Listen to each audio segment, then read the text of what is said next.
ராம்கி, சுவாமிநாதன் சொன்ன ஒரு பாயிண்ட்ன்றது இந்த கூட்டணி குறித்து தொடர்ந்து பழனிசாமி அவர்கள் அல்லது பாஜக தரப்புல இருக்கிற முக்கிய தலைவர்கள் பேசுனதுக்கு காரணம் தொண்டர்களுக்கு நம்பிக்கை கொடுக்கறதுக்கா? அதுக்காக தான் பேசுனாங்க அப்படின்னா தாவேக்கா வரலன்றப்ப அது பின்னடைவு தானே. இப்ப இல்லை அது தொண்டர்களுக்கு நம்பிக்கை கொடுப்பது அதெல்லாம் இல்லை. அதாவது கூட்டணி பற்றிய கணக்கில் இன்னைக்கு என்டிஏ கூட்டணியே இன்னும் வந்து ஒரு முழுமையான ஒரு ஃபார்மேட்டுக்கு வரல. அப்படி இருக்கும்போது நீங்க இவர் கூட கூட்டணி அவர் கூட கூட்டணிக்குள்ள எந்த விதமான கமிட்மெண்ட்டுக்கு இன்னைக்கு அவர் போக மாட்டார். ஆக்சுவலா நீங்க அதான் சொல்ற அவர் முதல்ல அவர் தன்னை பொசிஷன் நீங்க எப்படிப்பட்ட சூழல் பாருங்க. ஒரு வெறுப்பு வளையத்துக்குள்ள இருந்தார் எடப்பாடி. நீங்க கட்சிக்குள்ளேயே அவருக்கு எதிரான பாஜக கூட்டணி இருந்த பிறகு அந்த பாஜக சில தலைவர்கள் எதிராலாம் பேசினாங்க. ஸோ அப்படி இருக்கும்போது முதல்ல நீங்க எப்படி உங்களை அப்ரோச் பண்ணணும்? பதிலுக்கு பதில் சில தலைவர்களா இல்லை ஒரு தலைவரா? சரி.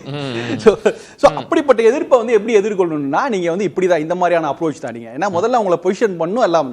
ரெண்டாவது இந்த மாதிரி ஒரு எனக்கு யார் மீதும் வெறுப்பில்லை நீங்க வாங்க அப்படின்லாம் ஒரு அழைப்பு விடுப்பதன் மூலமாக தன்னை ஒரு பெரிய தலைவர் ஸ்டாலின் நான் யாரையும் வெறுக்கல, நமக்கு ஒரே எதிரி திமுக தான், அந்த ஸ்ட்ராட்டஜியை தான் அவங்க கடை. நீங்க திமுக எதிர்ப்பு தான் முன்வைக்கிறாரு, அதுல நான் மாற்று கருத்துல. திமுக எதிர்ப்பு மட்டும் போதாது. இப்ப நீங்க திமுக எதிர்ப்பு இப்ப விஜய் வந்து திமுக எதிர்ப்பை மட்டும் நம்பினார்னா அடுத்த கட்டம் ஒரு திமுக எதிர்ப்பை எடப்பாடி முன்வைக்கிறார், சீமானுக்கிறார். என்ன ஒரு கிரவுண்ட் எப்படி வேணாலும் இருக்கட்டும் ராம்கி, அது 4 முனை போட்டியா கூட இருக்கலாம். நம்ம 3 முனைன்னு சுருக்க முடியாது. ஏன்னா சீமான் அவர்கள் களத்தில் இருக்கிறாங்க, அதை நம்ம நிராகரிக்கவே முடியாது. ஆனா சுவாமிநாதன் அவர்கள் சொன்னதும் பிரியன் அதை தான் தொட்டு காமிச்சார். நீங்க கூட்டணின்னு கமிட் பண்ணிட்டீங்கனாலே இப்பவும் பழனிசாமி அவர்கள் என்ன சொல்றாங்க, கூட்டணி பத்தி நீங்க கவலைப்படாதீங்க, நான் பாத்துக்கிறேன், தானா நடக்கும்ன்றது. அது நடக்காம போயினா பிரச்சனை தானேன்றது தானே அவர் கேட்டது. இல்ல அப்ப வந்து எல்லா தரப்புமே கூட்டணிங்கிறது நிச்சயமா வேணுங்கிறது முடிவுல இருக்காங்க. விஜய்க்கும் அந்த நினைப்பு இருக்குது, அவருக்கும் சாய்ந்து கொள்ள நிச்சயமா தோள்கள் தேவை. நீங்க அந்த எந்த தோல்ல சாயறாங்க வெளிப்படையா சொல்லிட்டா அவருக்கு நல்லது. அவர் சொல்லிட்டார். நீங்க இந்த தோள்கள்ன்றது உங்களோட ஃபேவரட் டயலாக் கரூர்ல இருந்து சொல்லிட்டு இருக்கீங்க. அவரும் சாஞ்சுக தான் சொன்னாரு, ஆனா நான் சாஞ்சுக்கல, ஏன் தோல்ல சாஞ்சுக்கிறேன். விஜய் முதல்வர் வேட்பாளர் வேறு யாரு தோல் வேணாலும் சாய்ந்து கொள்ளட்டும், ஆனா யார் மேல சாயிறாங்க அவர் பின்னணி தெரியாதுல்ல. எப்படிங்க தனியா எப்படிங்க ஒரு தேர்தலை எதிர்கொள்ள முடியும்? அது அவங்க நம்பிக்கை சார். நீங்க வந்து 1000 கேள்வி கேட்கலாம். ரைட், அவங்க எங்களுக்கு 30% கூட அவங்க நம்பலாம். அது தப்போ சரியோ, நாங்க தனிச்சுதான், நாங்க தான் முதல். அதுல ரொம்ப முக்கியமான பாயிண்ட் சுவாமிநாதன் அவர்கள் சொன்னது, திமுக ஆட்சியை அகற்ற வேண்டும் என்பது 2வது இலக்கு தான். விஜய் முதல்வராக வேண்டும் என்றதுதானே முதல் இலக்கு.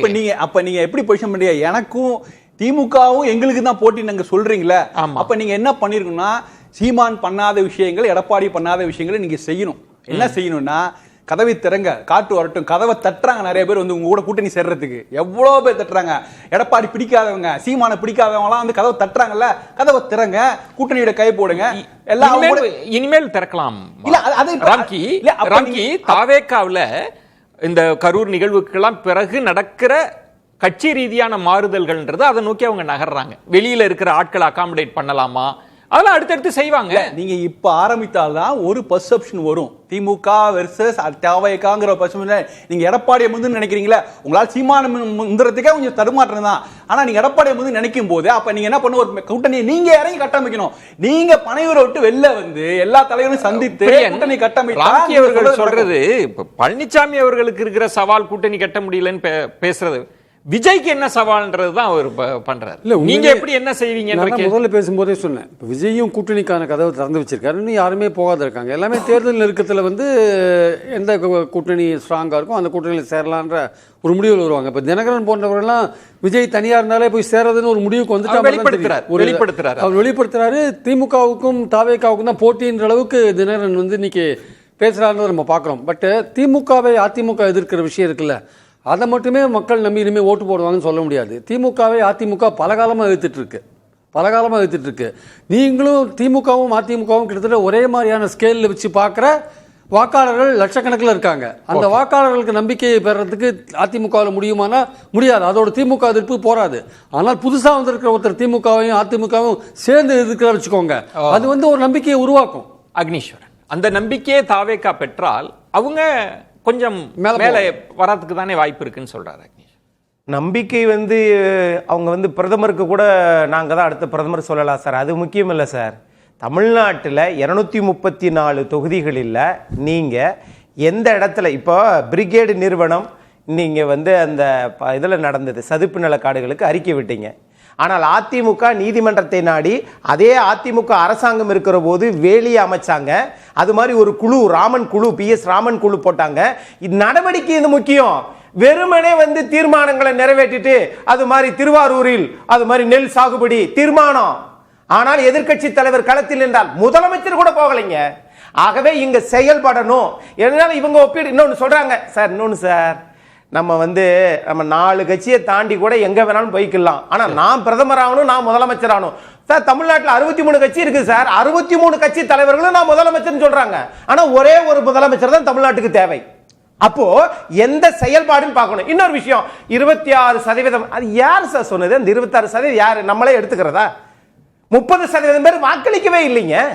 அப்ப 26% நீங்க நம்பல சார். சார் இந்த ஸ்ட்ராட்டஜியை சொல்லி தான் சார் நம்ம சரி சார் 26% கரெக்ட் சார், இப்படி சொல்லி தானே திமுக விட்டு நம்ம வெளியே வந்தோம். அப்படி சொல்லி தானே நாம வந்து 15வது இடத்துல இருந்ததை 3வது இடத்துக்கு நம்ம இடம் பிடிச்சோம். இன்னைக்கு 3வது இடத்துல இருக்கிறோம். எப்படி சொல்றது இப்படி? ஆகவே இவர்களுடைய நோக்கம் என்பது சில பேரை உருவாக்கலாம் என்று கனவு காணலாம். ஆனா பிரசாந்த் கிஷோர் வந்து பிரதமரை உருவாக்கி இருக்கலாம், முதலமைச்சர் உருவாக்கி இருக்கலாம், ஆனா அவரால் சட்டமன்ற உறுப்பினராகவே ஆக முடியலையே. சுவாமிநாதன், இப்ப இந்த விவாதத்தில் தன்மையே பார்க்கிறப்ப இப்ப நம்ம இபிஎஸ் அவங்களோட கணக்கு பத்தி பேசுறோம். இனி அதிமுக தாவேக்கான்ற பரஸ்பர விமர்சனங்கள் வர தொடங்கிருமோ? அதுதான் அக்னீஸ்வரன் கருத்துல வெளிப்படுதோ? எதிர்த்துருங்க, அமைதியா இருந்த அந்த வாக்குகள் எங்க வரும்? நம்ம உழைக்காமலேயே மேல வந்துடலாம்னா எத்தனை கட்சி தொண்டர்கள் எத்தனை வருஷமா இருக்கலாம்? தாவேக்கா மீதான அட்டாக் இருக்குமா?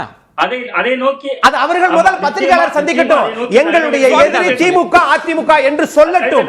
சொன்னதற்கு பிறகு இங்குள்ள கட்சிகள் தங்கள் நடவடிக்கை ஆரம்பிப்பாங்க. நிச்சயமா அக்னியனை ஒரு விமர்சனத்தை, முக்கியமான ஒரு விமர்சனத்தை முன்வைத்தாரு. விஜய் அவர்கள் எத்தனை பத்திரிகையாளர்கள் சந்திப்பை நடத்தியிருக்காரு, மக்கள் எப்படி ஓட்டு போடுவார்கள் என்று கேட்டாரு. பிரதமர் மோடி அவர்கள் எத்தனை பத்திரிகையாளர்கள் சந்திப்பை நடத்தியிருக்காரு என்பது தெரிஞ்சா அவர்களோடு கூட்டணியில் இருக்கிற அக்னீஸ்வரன் அண்ணன் அவர்கள் சொல்லலாம், அவர்கள் பிரதமரே ஆக முடியுது. அப்ப தமிழ்நாட்டுல ஓட்டு வாங்குறதுக்கு ஒரு பத்திரிகையாளர்கள் சந்திப்பு நடத்தாதது வந்து பெரிய தாக்கத்தை ஏற்படுத்தும் அப்படிங்கிறதுல எனக்கு நம்பிக்கை இல்லை. இன்னொன்று, அவர் பிரதமர் ஆயிட்டாரு, அவர் பிரதமர் ஆயிட்டாரு. இல்ல அதுல அவருக்கு சொன்னதுல ஆகாமலே 26%, 30%, 80% சொன்னா அப்ப மத்த கட்சிகள் என்ன தேர்தலில் நிக்க கூடாதா? அக்னீஸ்வரன் பேசினாலே பிரதமர் சந்திக்கலன்றதையும் சுட்டி காட்டுறார். இதுல கூடுதலாக நம்ம தமிழ்நாட்டை பத்தி பேசிட்டு இருக்கோம். பத்தியே சொல்றேன், தேசிய கட்சிகளை பத்தி பேசல. ஜெயலலிதா அவர்கள் பத்திரிகையாளர்களுக்கு தெரியும், முதல்வரானப்ப 2011 நினைக்கிறேன், எல்லா செய்தியாளர்கள்ட்டையும் சொல்லி செவ்வாய்க்கிழமையோ வியாழக்கிழமையோ நான் வந்து வாரந்தோறும் பத்திரிகையாளர்களை சந்திப்பேன்னு சொன்னாங்க. அதுதான் அவங்க கடைசி சந்திப்பு. அதுக்கு பிறகு கடைசி வரைக்கும் அவங்க சந்திக்கவே இல்லை. அது ஒரு கிரைட்டீரியாவா? பத்திரிகையாளர்களை சந்திக்கணும் ஒரு தகுதியா? ஒரு பெண்மணியாக இருந்து 69% இடஒதுக்கீட்டை நடத்தி காட்டினாங்க. நம்ம இங்க என்ன பண்ணிருக்கிறோம்? ஓகே, நல்லத பேசுவோம், ஆனா இல்லாத ஒரு இதுவே பிம்பத்தை உருவாக்கி நம்ம மக்கள்கிட்ட கொண்டு போய் சேர்த்து நம்ம வந்துடலாம் நினைக்காதீங்க. உழைக்கணும், அதுக்கு உழைக்கணும்ன்றார் விஜய். களத்துக்கு வராம சொல்லுங்க. விஜய் அவர்கள் இன்னும் உழைப்பை செலுத்தணும், கூடுதலாக செலுத்துகிற பொழுது அண்ணா திராவிட முன்னேற்ற கழகத்துக்கு தான் ரொம்ப சிக்கலை ஏற்படுத்தும். அதனால விஜய் அவர்கள் இப்போது செய்கிற பாலிடிக்ஸை செஞ்சாதான் அது அண்ணா திராவிட முன்னேற்ற கழகத்துக்கு நல்லது. ஒன்று. இன்னொன்று, அன்னை ஜனநாயகன் படம் ரிலீஸ் ஆகட்டும், அதுக்கு பிறகு பார்ப்போம்னாரு.